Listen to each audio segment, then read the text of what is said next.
Hey everyone, and welcome back to Joey's Retro Handhelds. Today we're going to be reviewing the GKD Pixel, and it's this little blue device right here. It is extremely small. I don't know if you can tell, but it's very, very small. And so we're going to be reviewing this, and I'm going to give you some tips for setup and all of that, and we'll talk about if this is worth your money or not. This retails for $90 through GoGameGeek, who's the company that sent me this device for review. As usual, they have no input in what I say, and they haven't seen this review ahead of time.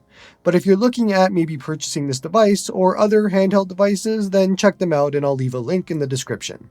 The $90 price tag is a bit tough to swallow, and I don't think that it actually earns that price tag. I think you might be agreeing with me by the end of this video, but let's just jump right in. Specs are pretty boring, so I'm going to leave them up on screen while we talk about what this device can and can't do. Obviously, with this screen size, you're going to want to keep your expectations in check with what it can do. Power-wise, it can do some PlayStation 1, the lighter titles, but for the most part, you're going to be using this for Super Nintendo, Genesis, and everything under that. I think that's where you might see some benefit and where it might work out, even though on this small screen, it's a little bit hard to see a lot of things. One other neat thing to point out is it does actually have a USB-C charging port, which is cool. But the best thing about this device, or the coolest thing about this device, is the metal casing, as well as the LED charging on the side. And it just changes color based on what you're doing. So green for turning it on, and then orange for charging, and all of that. And it just looks pretty cool on the side of the device, but probably still not worth that $90 just for that. I am pretty happy with the entire design of the device. Everything from not turning it on yet, looks good, it feels good, and all of that is a pretty good thing to see from GKD.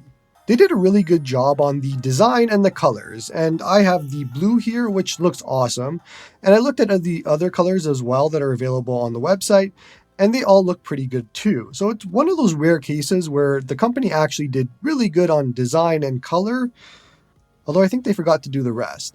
One spec that I want to talk about is Wi-Fi, or the lack of Wi-Fi. And you might be thinking, well, I don't expect there to be Wi-Fi in this, and why does that matter, and all of that. And normally I would agree with you, except for the one simple fact that I can vividly remember that this device was advertised as having Wi-Fi. And I remember that because it was the only reason I was interested in reviewing this. And if I would have known that there was no Wi-Fi, I probably would have just not reviewed it because I just don't have an interest in these types of devices. And to further my point, it was actually advertised from their Twitter as having Wi-Fi and then corroborated by other websites too. So my own fault for not looking at it before release or before getting to me that it didn't have Wi-Fi, but also there was some sort of miscommunication at some point that Wi-Fi was going to be included and then removed, but either way, doesn't have Wi-Fi anymore. It's not on here. And for how expensive this is to not include Wi-Fi, it's a bit baffling because the competition is cheaper and does have Wi-Fi, so it's weird. On the topic of USB-C, before we go further, USB-C to C charging actually did work, despite what the manual says. And that's something that usually doesn't work on these types of handhelds. A company called Magtame sent me some USB-C cables to try out, and looking at cables is probably the most boring product that I could look at, but I wanted to show them off because they were pretty cool. They're clutter-free and they're magnetic, so they just snap back together and you can roll them up and they stay that way. And I found that to be pretty awesome because I deal with a lot of cables a lot of my time, and they're just all over the place and it's a disaster. So it's cool to see this kind of technology, even if you have to end up paying a little bit more for it. All of that aside, the feel of this handheld is actually pretty good for the size. Look, I am not part of the segment of people that wants a device like this. My MinUI Mini sits here on my desk, you see it in every video, and it doesn't move from there unless I have to do a size comparison or something like that. The mini type devices, the TrimUI Smart, the MinUI Mini, this are not for me. They don't fit a use case for what I want. But there is a segment of people out there that do like these types of devices. And so I'm going to try and put myself in your shoes for this review as to what I think you might want and what you might like and all of that.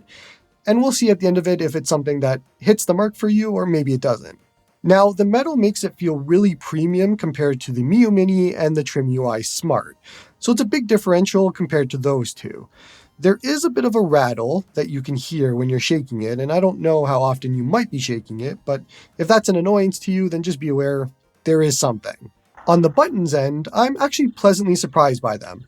They're very clicky and they're loud, so keep that in mind, but the actual feel to them is very tactile, and they feel pretty good. They're clicky in a lot of ways, both the D-pad and the face buttons. Now, being as small as it is, I did have trouble with my thumb being bigger than the buttons, and so I found myself hitting some other buttons while I was trying to hit one button. But I think that's kind of a given when you're dealing with a device this small. It just kind of comes with the territory. The L2 and R2 buttons are also very hard to hit on their own without hitting the L1 and R1 buttons as well. Overall, from a comfort, ergonomics, and all of that perspective, I think you can look at it from two different ways. If you look at it from the size and what they were able to cram into this size device, then I think they did a really good job here. You could easily just hold it one-handed and do whatever you need to do and play games that way, and it feels fine. It's not a big issue. However, if you look at it from the other side of comparing this device to every other device that's out there for handhelds, then obviously this is not going to be an ergonomic or comfortable device or anything like that, and I think that makes sense. They did the best that they could with the form factor that they were trying to make, but I don't know if it really needed to exist. This is a very niche device for a niche group of people, and if you're not part of that group, then I don't think there's anything here that will excite you. Let's turn on the device because that's where everything starts to go downhill. The first thing you're going to notice, and this is going to be confusing for a lot of new handheld owners, but there's a section for emulators, games, and RetroArch. Your first thought is probably, well, which one do I go to play games? And that's a very good question without a good answer. The game section is ported games, so it's not emulated games that you were looking for, like Pokemon and all of that. So you can safely skip that. So the question then becomes, is it emulators or is it RetroArch? And the answer is yes. I found that games run better in emulators, which are standalone emulators, rather than in RetroArch on this device. But it's not a blanket statement. For example, if you try to run Pokemon Emerald in RetroArch using GPSP, it doesn't work. Then you try it using MGBA and it runs, but the audio is hitching and it doesn't sound or play great. So it won't be a good time for you.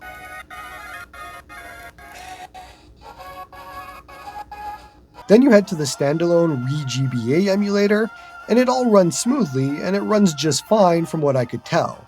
Personally, I think I'm past the point where I'm spending $90 and Game Boy Advance games don't run, but I know a lot of you out there like the challenge. I think for the most part, it's good to just stick with the emulator section for this device if you'll be buying it. I had the most success with getting games to run out of the box just using these standalone emulators. So let's talk about some issues, and besides the horrible user interface and really not beginner-friendly aspect of this device, it gets even worse from here. A lot of the device isn't translated out of the box, so be prepared for that. And a good example of that is if you're in the game and you push the menu button, you'll see what's supposed to be a shortcut image in the background, but it's not translated. So you'll just have to try it out for yourself to find out what the hotkeys actually do.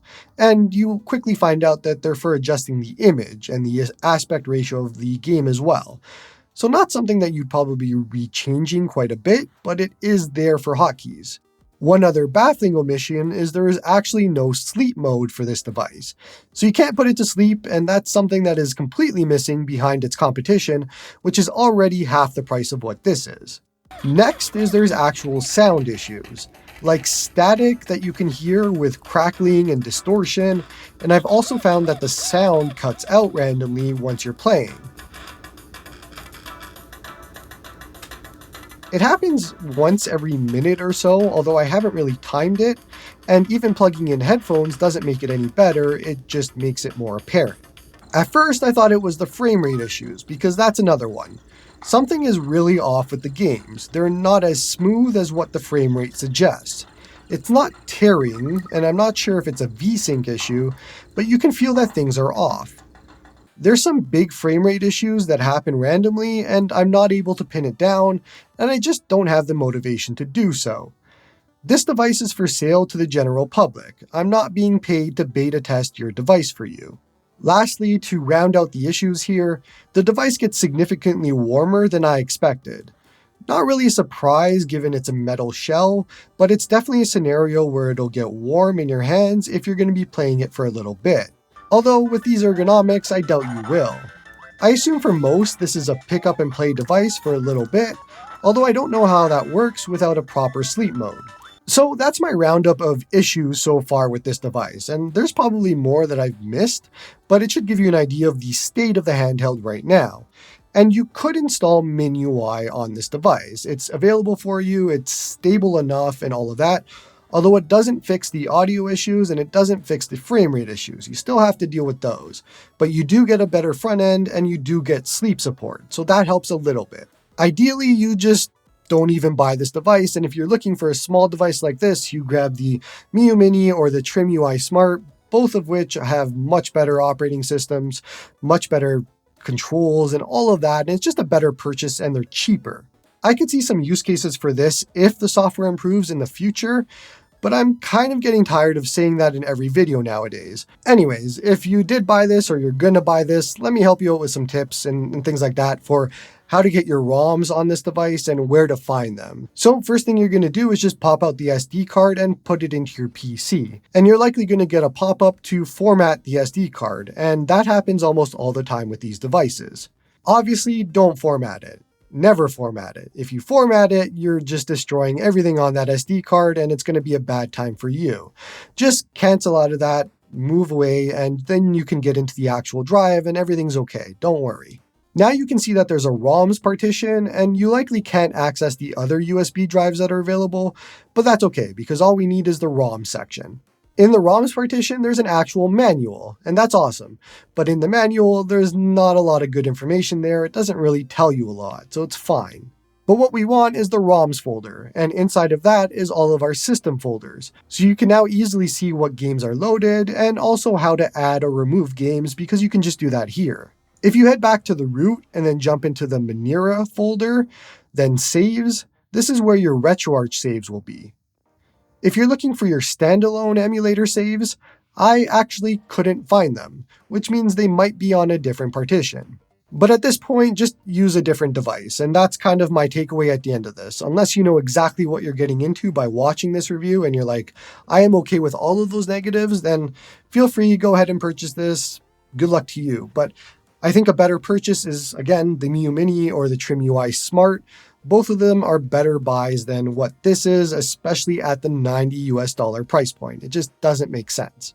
It's a nice looking device, it's blue, and all of that are all great, and it's gonna look super good just on my shelf, but I don't think I'll ever use this. I don't think I'll ever play it. It just doesn't fit any sort of need for me, and I kind of have a tough time seeing who it could be for in its current state as it is.